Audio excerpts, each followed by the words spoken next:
Éternel notre Dieu, notre Père, je te remercie infiniment de ce que tu me permets maintenant, Père, à parler, Seigneur. Parler de toi, parler, Seigneur Dieu, auprès des personnes, Seigneur Dieu, qui vont suivre cet audio, cette vidéo, afin de pouvoir s'édifier. J'aimerais, Père, que toi-même, tu puisses te saisir de mon cœur, de ma bouche, Père, parce que je suis tellement écœuré par rapport à ce que je vois. Et je crois que tu m'enseignes, Seigneur, au travers de ces moments. Puisses-tu, Seigneur Dieu, faire à ce que je m'apprêtais à partager puisse inspirer, Père Céleste, tes enfants. Et que, Père, que si telle était leur habitude ou leur attitude, Père, qu'ils se repentent. Sois avec nous, sois avec moi, sois avec ceux qui vont écouter. Bénis-les, ouvre leur intelligence. Au nom de Jésus-Christ, j'ai ainsi prié. Amen. Mes frères et mes sœurs, je vous salue au nom du Seigneur Jésus-Christ. À vous, athées, à vous qui ne connaissez pas encore le Seigneur, j'aimerais vous dire, vous souhaiter la bienvenue. Et je crois que en étant sur cette page YouTube, LinkedIn ou Facebook, je pense que vous n'allez pas ressortir bredouille. Vous aurez sûrement quelque chose de plus dans votre vie. Il se peut que ce que je vais dire va peut-être paraître dur, mais je crois que en tant qu'enfants de Dieu, en tant que citoyens de la terre, nous devrions nous aider les uns les autres pour ne pas laisser à l'ennemi l'occasion de nous rendre mauvais, de nous rendre, Seigneur Dieu de son Père, inutiles pour nos compatriotes, pour nos semblables sur la terre. Car vu la manière dont ce monde est en train de partir, je crois que je ne peux absolument pas rester tranquille et en laissant les choses passer ainsi. Alors je me propose de pouvoir vous parler et je souhaite que Dieu m'aide parce que ce n'est pas facile. Il se peut que mes émotions puissent prendre le dessus, mais je prie que Dieu puisse m'aider à transmettre ce que j'essaie de transmettre. Soyez bénis et prêtez attention à ce que je veux dire. Bon nombre d'entre nous nous posons souvent la question de savoir exactement pourquoi nous existons sur la terre. Quel est le but de notre existence? Mais sans savoir exactement pourquoi nous sommes sur la terre, nous sommes beaucoup plus tentés à nous faire du mal les uns les autres. Ainsi, je peux voler mon prochain ne pensant même pas que ce que je suis en train de faire en le volant, je blesse son cœur. Je le pousse à prononcer parfois des paroles de malédiction. Je le pousse parfois à devenir amer ou à haïr ou à vouloir faire à son tour le mal. Bon nombre d'entre nous prenons du plaisir à faire du mal à notre prochain. Nous ne voyons même pas les conséquences que nous causons vis-à-vis de celui qu'on a fait du mal. Vous avez eu une petite copine. Vous avez blessé dans le cœur. Vous avez trahi. Certes que Dieu ne permet pas que l'on connaisse soit copain, copine, mais que l'on soit mari et femme.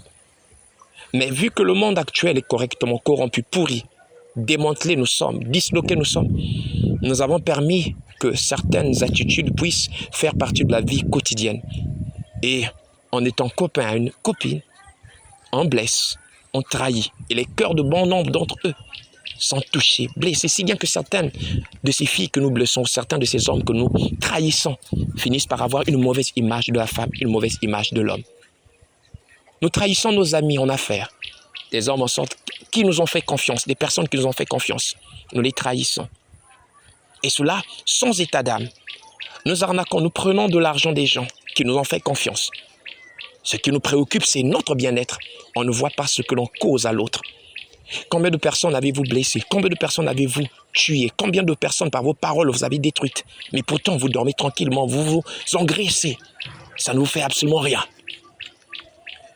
Dieu nous a dit, on sort dans les Saintes Écritures, que nous devons aimer notre prochain comme nous-mêmes. Les deux plus grands commandements, c'est aimer Dieu et aimer notre prochain comme nous-mêmes. Celui qui aime son prochain ne peut absolument pas programmer ou inventer ou mettre carrément sur plan un moyen de détruire son frère. Le cadre sur lequel je veux me mettre à parler maintenant, c'est beaucoup plus dans le cadre du mariage. Encore le mariage. Bon nombre de personnes ont connu des femmes qui les ont élevées, qui les ont aidées, qui les ont soutenues lorsque c'était des moments difficiles. Des femmes qui les ont aimées de tout leur cœur, au point où elles se sont même opposées à leurs parents, chose que je n'encouragerais pas, bien sûr. Mais des femmes qui ont cru en leur mari, qui contre vents et marées se sont bagarrées, ont voulu le bien de l'être aimé. Et une fois que Dieu nous élève, qu'est-ce que nous faisons, nous, les hommes? On finit par négliger ces femmes. Pourquoi? Parce qu'elles les trouvons maintenant trop vieilles, plus à notre goût. La petite d'à côté étant plus intéressante, plus appétissante. On ne pense même pas aux conséquences que cela aura sur les enfants. Non, ce qui nous préoccupe, c'est notre bien-être. Nous sommes égoïstes au point de ne pas considérer ce que les enfants vont sentir. Aujourd'hui, il est facile de pouvoir divorcer, se séparer à la moindre difficulté. Vous avez des enfants, vous avez mis des enfants au monde, que ce soit l'homme, que ce soit la femme. Votre homme vous a supporté, vous a soutenu, parce que c'est réciproque. Vous avez eu quelqu'un qui vous a boosté, qui vous a emmené dans les hautes sphères. Du jour au lendemain, cet homme n'est plus bon pour vous. Vous cherchez quelqu'un qui a plus de moyens que lui. Cet homme vous a supplié, il a pleuré, il a crié. Sois avec moi, reste avec moi. Vous avez pensé que c'était pas beau pour vous d'avoir cet homme qui vous a supporté ou cette femme qui vous a supporté. Et malgré le fait que vous ayez des enfants, ce qui vous préoccupe le plus, c'est vous. Vous croyez que nos parents, c'était une chose facile que d'être en couple, être marié? Ça n'a jamais été le cas. Quand quelqu'un aime, il se préoccupe d'abord du bien-être de celui ou de celle qui est en face de lui. Les enfants ne vous ont jamais demandé de les mettre au monde. Lorsque vous décidez de vous séparer, est-ce que vous avez pris compte de ce que les enfants pouvaient ressentir? Et lorsque vous vous séparez, vous êtes tellement remplis de haine l'un envers l'autre, à tel point que les enfants finissent par payer. Et dans ce cadre, l'enfant ne peut pas recevoir en sorte une bonne éducation. Pourquoi? Parce que il n'a plus des bases qui pouvaient en sorte lui permettre d'être équilibré.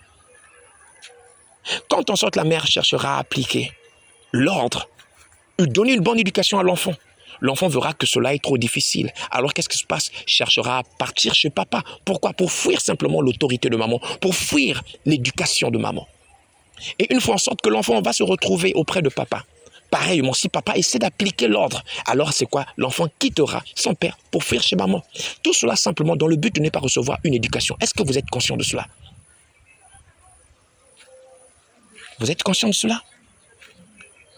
Vous ne pensez pas à ce que cela va faire, ce que cela va produire dans le cœur des enfants. Et ainsi, les enfants ont une mauvaise éducation. Vous avez eu 2, 3 enfants. Vous avez 4 enfants. Non, pour simplement votre plaisir, vous décidez de briser cette alliance que vous avez contractée avec votre femme. Quand bien même vous ne l'avez pas épousée.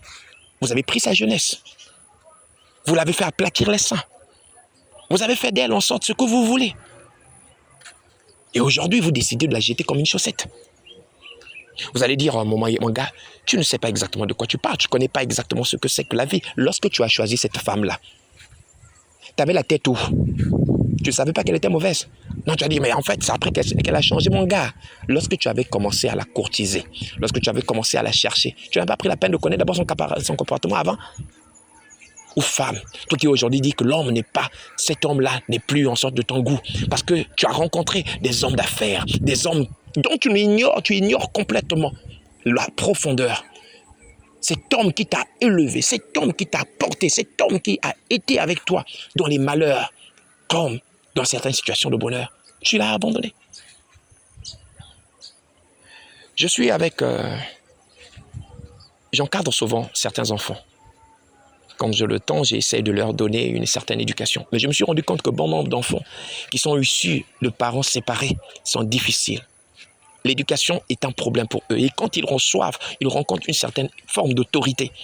Du coup, ça devient difficile pour eux. Alors, ils font tout pour éviter de recevoir l'éducation qu'on essaie de les prôner. Ils sont difficiles. Et après, on finit par se dire, mais pourquoi cet enfant est terrible, têtu, n'écoute rien? Pourquoi? Parce que le regard de l'enfant vis-à-vis des parents ou vis-à-vis de l'homme, vis-à-vis de la femme est faussé. Pourquoi? Parce que les parents n'ont pas été des exemples. Vous décidez aujourd'hui de faire ce qui vous semble bon. Vous regardez, vous promenez dans la rue, vous regardez que non, que telle femme est bonne pour vous. Et même vous, femmes, vraiment, il y a des moments où je me dis que non, qu'il y a des femmes vraiment méchantes. Vous êtes en train de voir que ce monsieur a des enfants. Il souffre. Il a sa femme qui souffre avec lui. Ils ont traversé des moments vraiment difficiles. Et vous arrivez, vous venez trouver simplement un homme déjà fait. Et vous voulez quoi? Prendre ce monsieur. Et vous êtes étonné que non, que des malédictions finissent par tomber sur vous. Vous croyez que la propriétaire va rester là en train de regarder simplement que vous prenez son mari. Elle pleure. Et vous croyez que les larmes de ses enfants et les larmes de cette femme seront annulées sans effet. Beaucoup de femmes viennent pour fatiguer les pasteurs à l'église. Pasteur, de mon foyer, ça ne va pas. Pasteur, ça mon foyer, là, ça ne va pas. Et on fait tomber dans le piège des serviteurs de Dieu qui se mettent à prier sans discernement alors que c'est une voleuse d'hommes ou un voleur de femmes d'autrui qui sont là pour venir quand vous fatiguer, que non, on prie pour eux. Je ne prierai jamais pour ce genre de voleurs. Nous sommes là en train de voir toutes sortes de choses vraiment bizarres. Vous êtes là, votre meilleur ami, et vous dites que non, que c'est votre meilleur ami, alors que sous la table, c'est les jeux de pied. Elle est en train de pousser carrément ses doigts sous ses doigts à l'entrejambe du mari de sa copine. Ou pareil, le voisin, le cousin, celui qu'on considère comme étant le meilleur ami du mari, regarde l'orgne, jette des coups d'œil ou carrément cligne de l'œil à la femme de son prochain. Pour un plaisir sexuel, on est prêt à pouvoir en sorte briser des foyers. Et ce monde est devenu fou. Ce monde est devenu fou. Il y a des moments où je reste tranquille, je me dis, mais qu'est-ce que je suis en train de faire sur une planète pareille? On divise. Des enfants, je vois trop des enfants en train de souffrir. Pourquoi? Papa et maman sont séparés. Et qui en est la cause? Une vipère. Peut-être vous qui m'écoutez, vous avez brisé le foyer de quelqu'un. C'est parce que vous ne voyez pas Dieu agir. Vous ne voyez pas en sorte que parfois certaines situations que vous rencontrez, toujours des problèmes de maladie, vos enfants mal élevés, ça n'écoute personne, vos affaires, ça ne marche pas, vous avez toujours des tensions de la maison, toujours stressé, ou bien parfois en sorte vos affaires font des chutes, vous faites des mauvais rêves, vous êtes toujours en sorte poursuivi, vous êtes toujours enchaîné, vous êtes toujours attiré par l'occultisme, vous êtes toujours dans des mauvaises situations. Vous ne vous posez même pas la question pourquoi. Le mal que l'on fait aux autres, on finira toujours par le payer. Aujourd'hui, vous vous sentez fort, il n'y a pas de problème. Aujourd'hui, vous vous sentez capable, vous êtes puissant, vous avez des milliards. Vous pouvez prendre en sorte qui vous voulez. Vous êtes un président, vous prenez la femme de votre prochain, de vos ministres, ce n'est pas un problème. Vous êtes, je ne sais pas, directeur d'une entreprise, que vous couchez avec la femme les femmes de vos collègues ou de vos travailleurs. Vous n'avez rien à foutre, qu'est-ce qu'il peut vous faire? Vous êtes trop puissant. Vous avez brisé le foyer de quelqu'un. Et vous vous dites que ce n'est pas un problème. Aujourd'hui, certains hommes ne peuvent même pas s'occuper des études de leurs enfants. Pourquoi? La vipère qu'ils ont pris pour femme les en empêche. Les enfants ainsi ne peuvent plus en sorte suivre correctement les cours. Ne peuvent plus en sorte trouver de quoi manger. Ne peuvent plus en sorte recevoir les soins adéquats. Ne peuvent plus recevoir l'éducation de leur père, car ils ont besoin de l'éducation de leur père et de leur mère. Mais à cause de votre égoïsme, femme vipère, vous allez payer des pots cassés. Vous en subirez les conséquences. Régnez seulement pour le moment, mais quand viendra le roi, vous en subirez les conséquences. Vous savez, quand on fait le mal, c'est beau. À l'instant même, c'est beau. Vous croyez à toutes sortes de choses au nom, un karma, je ne sais pas quoi que ce soit, réincarnation. Il n'y a pas de réincarnation. Le diable a réussi en sorte à vous tromper. Il appartient à l'homme de vivre une fois, de mourir une fois plutôt. Après quoi vient le jugement? Faites le mal, faites le bien. Je vous encourage, faites bien le mal. Mais je peux vous garantir qu'un jour, vous allez le payer. D'une manière ou d'une autre, celui qui juge les vivants et les morts devra vous juger. Je prie que Dieu me fasse grâce de ne jamais tomber dans cette façon de faire. La convoitise, elle a des conséquences extraordinaires. À l'instant, lorsque vous la faites, vous ne voyez pas exactement ce que cela entraîne, ce que cela cause sur la vie de plusieurs personnes. Ça, ce qu'on appelle un effet domino. Vous connaissez l'effet domino, vous faites tomber une pièce et ça fait tomber carrément l'ensemble des pièces. Votre acte, vous ne mesurez même pas ce que ça fait sur plusieurs personnes. Des gens regardent ce que vous posez, parlent, maudissent, hurlent, crient au scandale. Mais vous ne parvenez pas à voir cela. Vous dites que non, ça n'a rien fait. Deux familles ont été réunies lorsqu'il y a eu mariage. Est-ce que vous pensez à ça? Non, ça ne vous préoccupe pas. Non, ça ne te préoccupe pas. Tu te dis, bon, qu'est-ce que j'en ai à foutre? Non. Ce qui compte pour toi, c'est le moment présent. C'est le moment présent. Tu ne vois même pas, ou vous ne voyez même pas, que ce que vous posez est un acte de haine. Vous blessez des cœurs, vous blessez des personnes qui n'ont rien demandé que de vivre leur vie aussi tranquillement possible. Mais vous, vous êtes le diable de leur vie. Vous ne pensez même pas aux blessures intérieures que vous causez dans les enfants, à tel point que certains enfants ont maintenant la haine de leur père, la haine de leur mère. Et lorsqu'on sent que leur père mettra au monde d'autres enfants, vous croyez que non, qu'ils vont aimer ces personnes, ces enfants? Ça va être des parfaits étrangers. Pourquoi? Lorsqu'ils vont regarder la mère de leur frère, ils vont dire que c'est à cause de ta mère que nous avons raté des occasions. Nous aurions dû avoir une bonne éducation, fréquenter dans une bonne école, mais à cause de ta mère qui a empêché notre père de pouvoir s'occuper de nous, nous sommes maintenant ce que nous sommes. Beaucoup de personnes très brillantes auraient pu se retrouver à des positions extraordinaires, mais simplement parce qu'ils ont été retardés, parce que les parents n'ont pas pensé au bien-être de leurs enfants. Si bien qu'aujourd'hui, certaines personnes ont une image faussée de la femme, une image faussée de l'homme. Si bien que non, qu'il y a pas mal de courants qui se lèvent féministes. Pourquoi? Parce qu'il y a des femmes qui ont été blessées intérieurement, si bien que pour elles, les hommes sont des voyous. Et ainsi, certains hommes se disent que les femmes sont des voyelles, si je peux le dire ainsi. À tel point que les hommes et les femmes se regardent maintenant sans comme en sorte des chiens, je ne sais pas, se regardent comme des ennemis. Des ennemis. C'est pas possible. Non! Regardez les bêtises, les films qu'on nous montre à la télévision. Tu vois, non? C'est quoi ça? C'est quelqu'un qui est en train de comploter pour prendre la femme de son frère. C'est le petit frère qui complote pour prendre la femme de son frère. Ou bien c'est le père qui complote pour prendre la femme de son fils. C'est un désordre extraordinaire. Vous croyez que les films, lorsqu'ils mettent ces bêtises-là à la télévision, qui donnent ces histoires à la télévision, ou tous ces montages qui sont faits dans les films-là, c'est anodin? Non, c'est toujours c'est à dessein qu'ils le font. C'est pour inciter les gens d'agir ainsi. Nous sommes arrivés à une époque où les hommes ne craignent pas Dieu. Aujourd'hui, vous êtes en train de faire le mal. Vous dites, personne, vous êtes puissant. Oui, vous êtes puissant. Mais la mort va réduire à néant votre puissance. Un jour, vous réaliserez que vous n'avez été puissant qu'envers les hommes, mais envers Dieu, vous n'êtes rien du tout. Vous ne serez pas aussi, important comme caca de chien. Excusez-moi d'être aussi bas. Vous ne représentez absolument rien du tout. Il n'y a aucune différence. Quand vous êtes mort, vous n'avez pas autant de valeur que des crottes de chien. Votre puissance meurt avec vous. Votre grandeur meurt avec vous. Vous allez maintenant simplement rendre compte de ce que vous avez posé. Vous avez détruit votre foyer. Vous savez, la loi est rétroactive. Qu'est-ce que je veux dire par là? Aujourd'hui, même la justice terrestre nous montre à quoi ressemble la loi divine.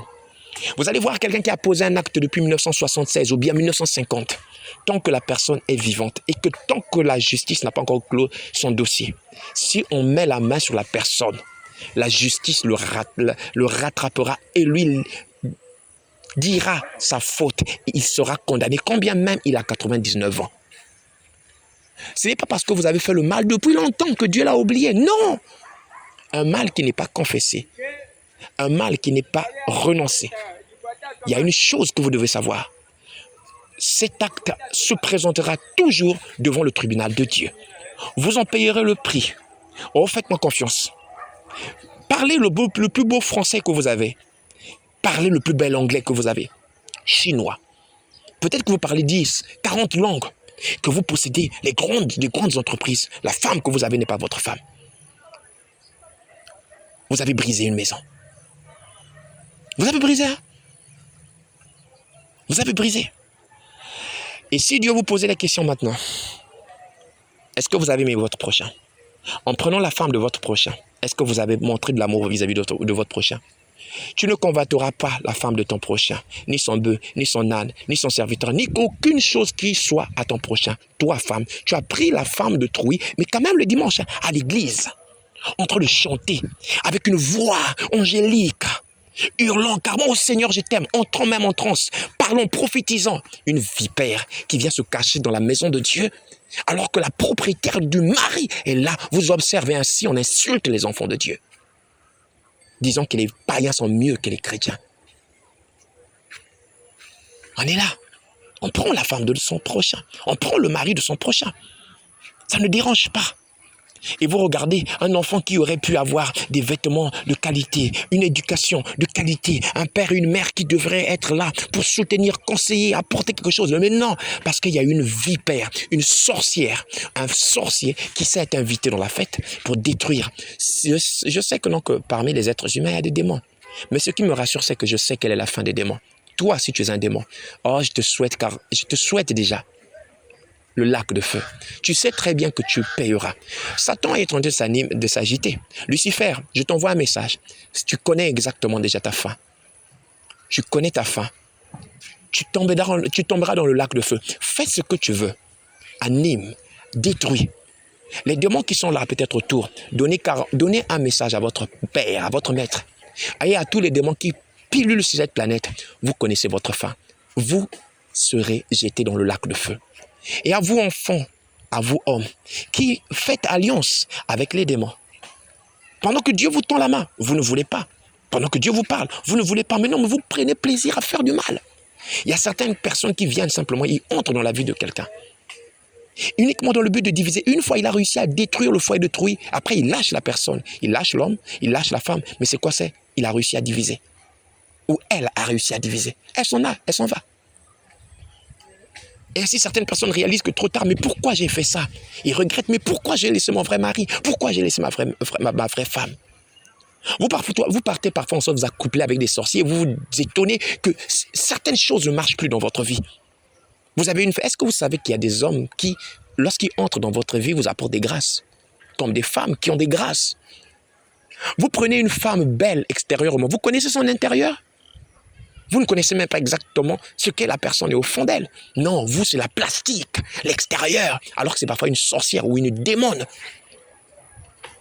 Non, sur l'extérieur, elle parle bien français, elle est belle, vraiment, non, nous les hommes, on est bêtes. Non, sérieusement, on est vraiment bêtes. On est comme des boucs, on va à l'abattoir, c'est comme si tu amènes, non, tu amènes la tête, on te coupe la tête. Et après, tu es étonné, je ne comprends pas pourquoi je me retrouve ici. Et vous encore les femmes. Non, sérieusement, comme dit un monsieur là sur Internet, vraiment qu'une femme c'est bête, c'est vraiment bête. Hein. Vous voyez quelqu'un en sorte qui a des milliards. Vous dites non, c'est ça la vie. Qui vous a dit que les milliards rendent heureux? Les milliards avec Dieu rendent heureux. Les milliards avec la crainte de Dieu rendent heureux. L'amour ne peut absolument pas s'acheter. L'amour est quelque chose de spirituel. Quand vous avez quelqu'un qui vous aime, véritablement, vous êtes béni. Quand bien même vous n'avez pas peut-être de la viande qui coule à flot à la maison, ou que vous n'avez pas du vin, parce qu'il y a certains qui aiment tellement le vin, que vous n'avez pas peut-être la même voiture, vous n'avez peut-être pas en sorte les mêmes standards, vous ne vivez pas dans les mêmes standards que celui qui à côté vous montre qu'il connaît quelque chose ou qu'il possède quelque chose alors qu'il ne possède absolument rien. Mais ce que vous ignorez, c'est que Dieu en vous garantit la paix, le bonheur. Dieu en vous fait à ce que donc votre foyer soit équilibré. Ce n'est pas le nombre de millions ou de milliards. Posez la question à plusieurs milliardaires. Vous allez vous rendre compte que beaucoup vivent des vies bizarres. Beaucoup. Ça dit que si on vous disait les choses qui se passent dans les maisons, les grandes maisons qui ont la taille de château, vous allez dire garde ta vie. Mais comme nous sommes trop bêtes, tellement idiots, on se dit que non, que tout ce qui brille, c'est de l'or, mon frère. Parfois, le gars ne dort pas la nuit. Peut-être que chaque nuit, il fait des rituels. Il couche avec sa fille. Il couche avec des animaux, des fous. Peut-être que la personne, tout le temps, ne dort pas parce que les démons viennent les déranger et qu'ils se doivent de remplir certaines choses. Mais vous regardez, vous dites non, c'est ça la vie. Et lorsque je regarde toutes ces choses, cela me blesse. Cela me fait du mal. Je regarde trop des enfants souffrir. Ça me blesse. Dieu me permet de vivre ce genre d'expérience dans le but d'interpeller d'abord ma conscience. Peut-être que je pourrais faire pire, on ne sait jamais. Il n'est pas facile de vivre en couple. Parfois, les femmes, effectivement, finissent par changer. Les hommes finissent par changer. On se pose la question pourquoi ils finissent par devenir comme ça. C'est vrai, ce sont les choses. Mais un homme qui aime ne regarde pas d'abord à ses intérêts. ne regarde pas en sorte à ses propres intérêts. Il regarde à l'intérêt de l'autre, à l'intérêt de ceux qui sont proches. Est-ce que vous avez pensé d'abord à ce que les enfants peuvent subir? Lorsque vous êtes en connexion avec le Seigneur, il vous donne la capacité de supporter certaines choses. Parce que parfois, votre femme a un mauvais comportement, simplement parce que l'ennemi veut justement vous diviser. Vous partez à l'église occasionnellement. Vous ne connaissez pas Dieu. Vous partez, bon, écoute, c'est simplement question de montrer que nous sommes aussi là. Bon, bref. Ou vous ne connaissez pas Dieu, vous en foutez. Vous voulez lutter face à vos problèmes de manière physique. Il y a des choses, il y a des situations qu'on ne peut pas régler de manière physique. Vous partez voir un psychologue, franchement, Satan se rit de vous. Hein. On va aller voir en sorte un psychologue, nous allons voir en sorte un conseiller conjugal. Ça sonne bien. Conseiller conjugal.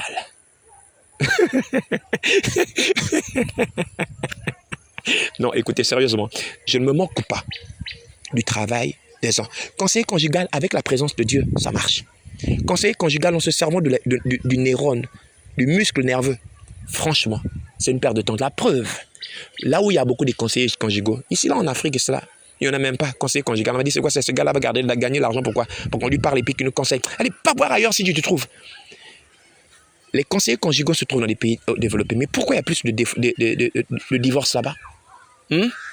Ça devait être des pays où le mariage est bien établi, bien ancré, bien assis.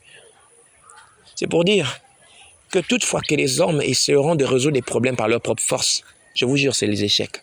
Des échecs répétés et brillamment répétés. Tu penses aujourd'hui, je suis sûr que peut-être que toi qui es en train d'écouter cet audio, tu es en train de calculer déjà. Ma femme n'a pas de bonnes formes. N'a plus les bonnes formes que j'avais, que je souhaitais avant. C'est maintenant la petite. Parfois, l'enfant de votre voisin. Un parfait pervers. Et ainsi, voilà pourquoi on est en train de voter des lois qui vont donner la part belle aux pédophiles. Ces lois qui donnent accès à des enfants d'avoir le sexe dès l'âge de 9 ans avec qui ils veulent. Non! Liberté sexuelle des enfants. Les enfants doivent expérimenter leur sexualité très tôt. C'est comme si c'était quelque chose de vraiment, vraiment primordial. Vous savez, généralement, Lucifer, Satan, arrive à atteindre un maximum de personnes quand les personnes sont blessées. Combien de personnes se sont suicidées? Combien de personnes ont tué leur conjointe? Ce qu'on appelle crime passionnel. Simplement parce que ces personnes ont rencontré des mauvaises personnes qui venaient pour voler leur femme. Un homme, quand il est en colère, il est capable de tout. Pour ceux qui manquent de la maîtrise, ils sont capables de tuer. Aucun homme aussi fier que soi ne peut accepter de partager sa femme. Et une femme sérieuse ne peut accepter de partager son mari. Mais ce monde veut nous faire croire que non, que ce n'est pas un problème. C'est une abomination. Aujourd'hui, on trouve étrange qu'un homme se lève pour défendre, pour se battre pour sa femme, ou sa femme se défendre pour se battre pour son mari. Il peut y arriver, il y a des moments que dans des foyers, il y a des tensions. Ce n'est pas que non que ça manque de l'amour, c'est justement parce qu'on aime, qu'on ne veut pas voir l'homme que l'on aime aller ailleurs, la femme que l'on aime aller ailleurs. Si vous n'avez pas le don d'être en foi, en couple, mais ne vous mariez pas, mais non, nom de Dieu, nom de Dieu. Si vous savez que votre sexe était difficilement contrôlable, que vous êtes en sorte un parfait donjon, un voyou sexuel, mais sérieusement, ne vous mariez pas. Il y a des vipères comme vous qui se trouvent sur la terre. Cherchez-les, détectez-les, allez jouer carrément. Parce que je sais qu'il y a des gens qui sont destinés en enfer. Mais les enfants de Dieu, on ne blague pas avec. Vous partez, vous mettez en couple avec les enfants de Dieu. Vous les faites mal. Vous les faites souffrir. Vous voyez, malgré les coups que vous faites, il y a des femmes qui sont là, elles supportent, à cause des enfants, elles supportent. Elles ne vous demandent même pas le divorce. Mais c'est quoi? Vous les accablez, vous les faites du mal. Elles sont fidèles avec vous. Elles ne trompent pas, mais vous trompez. Vous trompez. Ça ne vous dit rien. Vous avez l'impression d'être puissant. Pourquoi? Vous avez encore le gaz, l'argent. Vous avez le pouvoir. Aujourd'hui aussi, il y a certaines femmes. Une fois qu'elles travaillent, non, elle n'a pas besoin d'aider son mari. Non, mon salaire, c'est pour ma famille. Regarde-moi une femme aussi bête que ce n'est pas possible. Vous êtes là pour aider votre mari. Hein? Ce n'est pas que non que j'encourage que les maris croisent les bras. Non, vous avez une mission que Dieu vous a donnée. Femme, tu es l'aide de ton mari. Il y a des moments où il est faible, ça ne tient pas. Tu dois le soutenir. Vous avez un salaire quoi? Attends, sérieusement, vous êtes mis en couple pour pouvoir en sorte aider seulement vos parents. On ne refuse pas d'aider les parents, mais tant qu'il y a la possibilité d'aider carrément son mari, on aide son mari. Il y a des moments où non, ça ne tient pas. Mais dès qu'en sorte monsieur ne travaille plus, madame travaille et du coup il y a des tensions. Madame manque autant de respect à monsieur. Et ça manque tellement de respect à monsieur et que ça ne tient plus tout. Et voilà le divorce qui arrive. Pourquoi avant en sorte que tu ne travailles pas, le foyer était équilibré. Maintenant que tu travailles, ça commence à ne plus tenir. Non, ça va pas, comme ci, comme cela. Tu es une païenne. Qu'est-ce que je dis?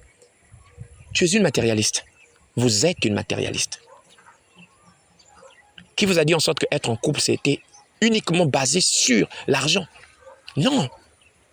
C'est un engagement de cœur. Lorsqu'on aime l'homme, lorsqu'on aime la femme, c'est une relation qui est basée sur le spirituel. On n'aime pas parce que ça s'explique, mais c'est parce qu'on reconnaît l'être en face de nous comme étant une autre partie de nous-mêmes. On l'aime pour ses défauts. On l'aime. Tu peux dire, tu es en train de raconter n'importe quoi, c'est facile ce que tu racontes. Oui, mon frère.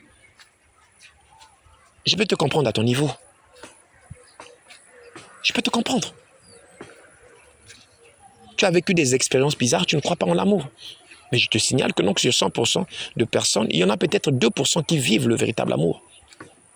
Vous allez rencontrer certaines personnes tellement qu'ils s'aiment. Vous allez regarder leur visage. Vous aurez l'impression d'avoir un petit frère et plutôt grand frère et petite sœur. Vous allez voir que les conjoints se ressemblent tellement. La réaction de l'un correspond à la réaction de l'autre. Vous avez l'impression de croire que non, ils sont nés ensemble. Ils s'aiment tellement. Dans la galère, comme dans l'abondance, ils sont ensemble. Pourquoi? Ils ont compris quelque chose que vous n'avez pas compris. C'est pas possible. Aujourd'hui, on essaie un peu de vous ramener à l'ordre. Vous dites, ah, il est mon réalisateur, c'est ma vie, c'est ta vie, hein, c'est ta vie. Mais attends, t'inquiète, tu blesses les cœurs.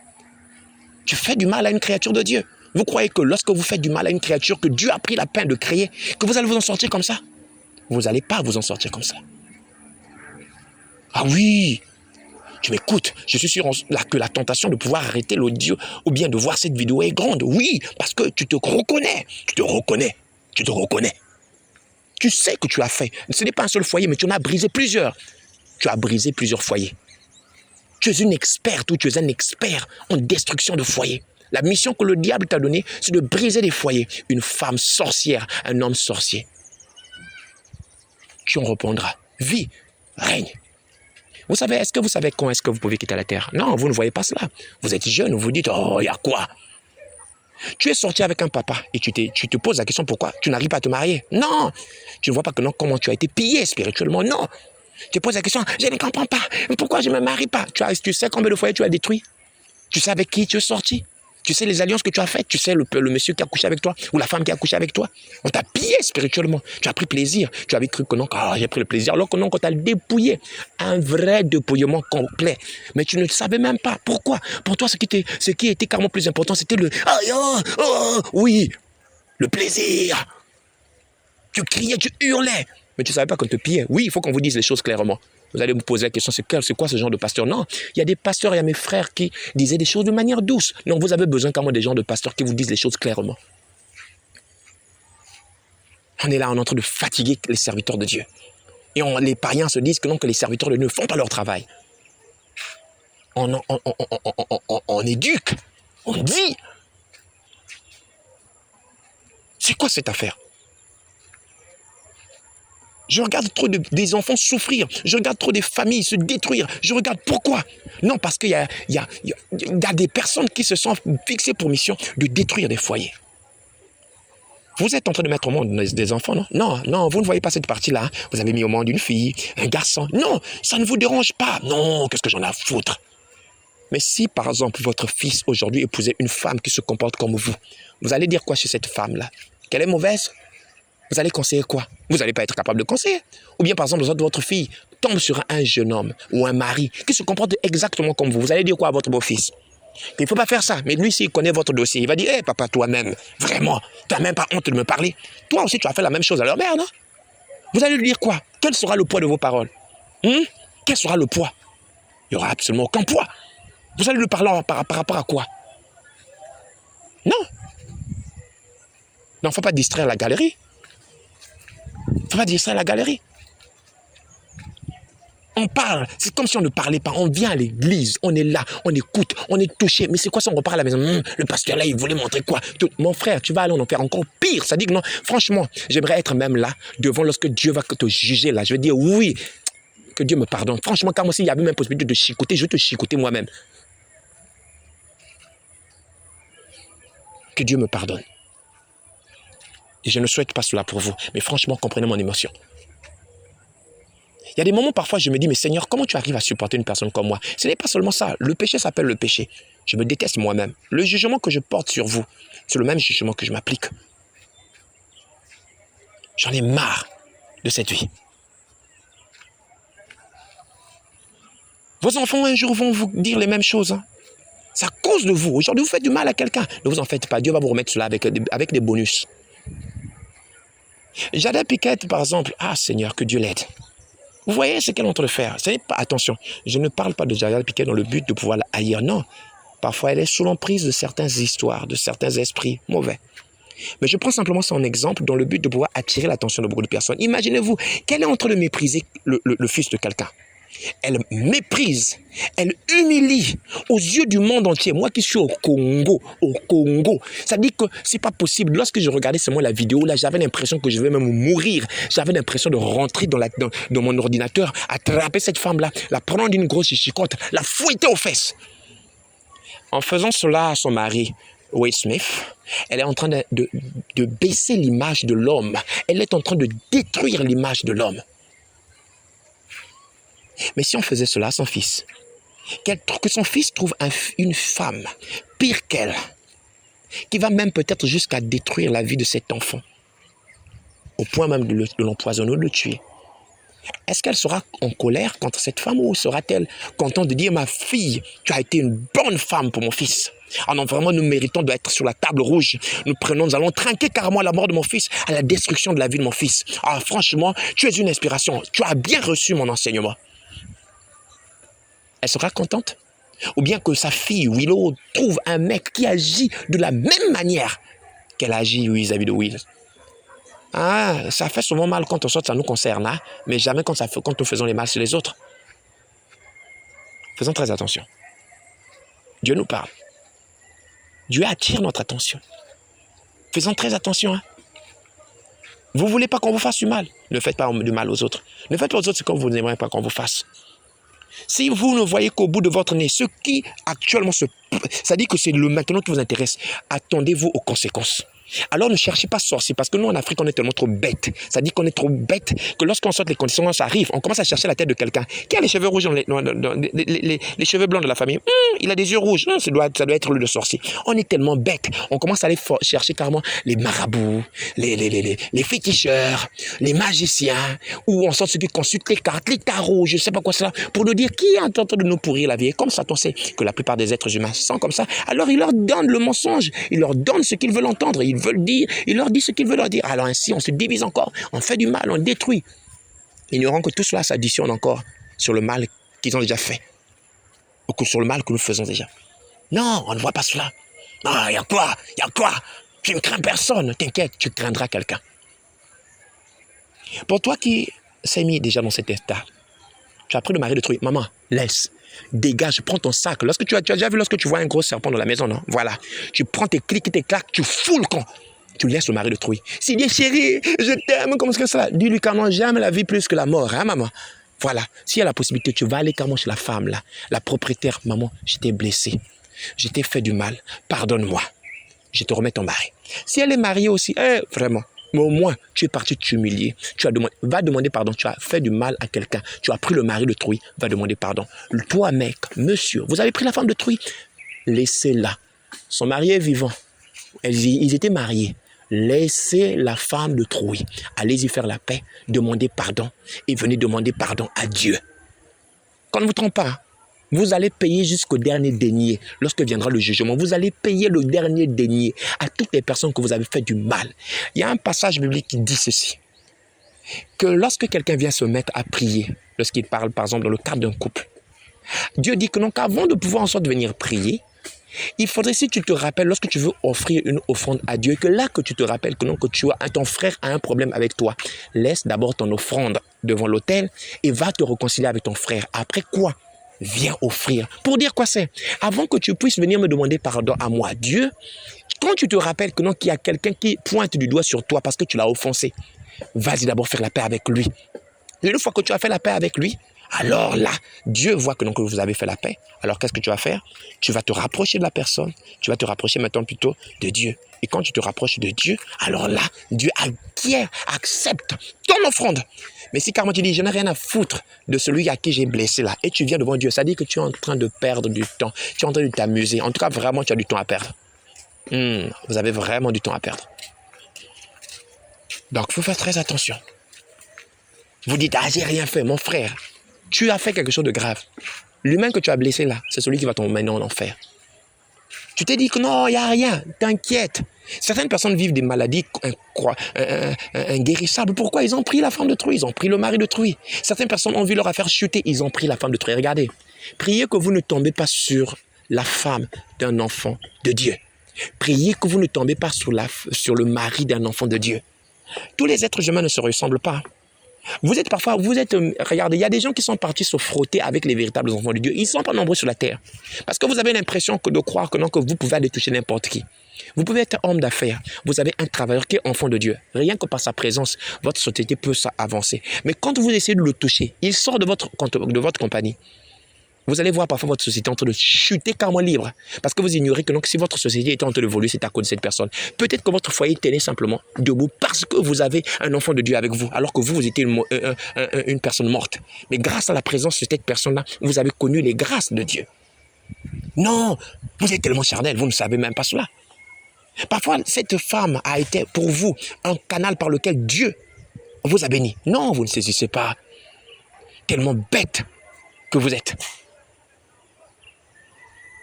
Tellement que vous vous considérez comme étant des êtres charnels, terrestres, vous ignorez la réalité du monde des esprits. Non.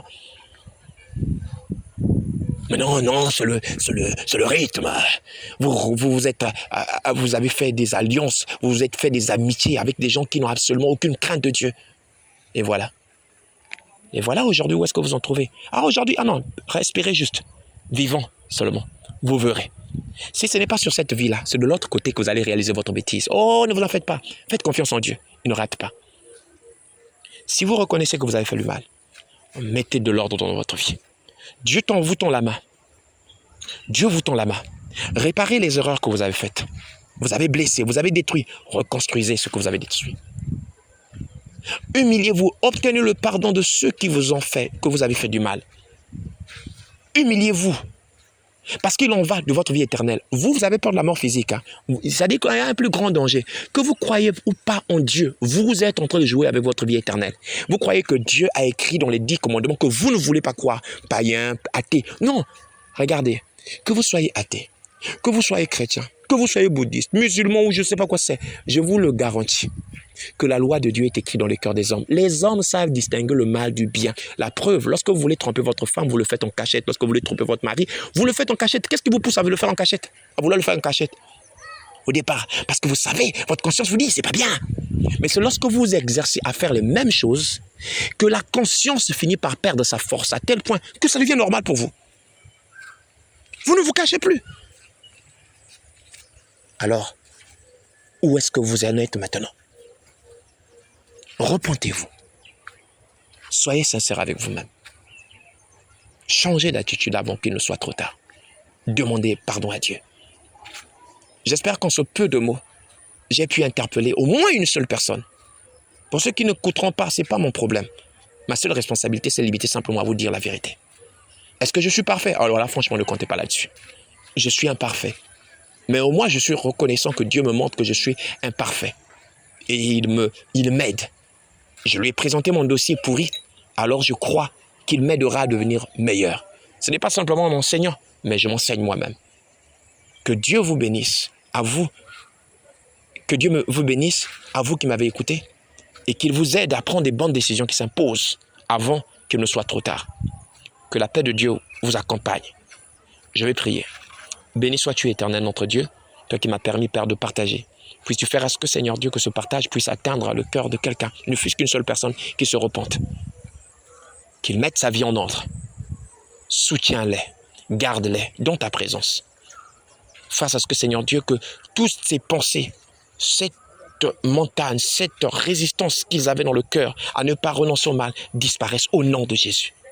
Emmène-les là à tes pieds, qu'ils reconnaissent leur misère, qu'ils reconnaissent leurs fautes, qu'ils demandent pardon à ceux qu'ils ont offensés, qu'ils reparent leurs erreurs. Et que, Seigneur Dieu, que tous ceux à qui ils vont s'approcher pour demander pardon acceptent le pardon. Et que l'ordre s'établisse. Pour ceux qui doivent laisser les maris d'autrui, les femmes d'autrui, qu'ils laissent, s'ils savent qu'ils étaient déjà mariés. Béni soit ton nom. Et emmène tes enfants à être toujours proches de toi. Au nom de Jésus-Christ, j'ai ainsi prié. Amen.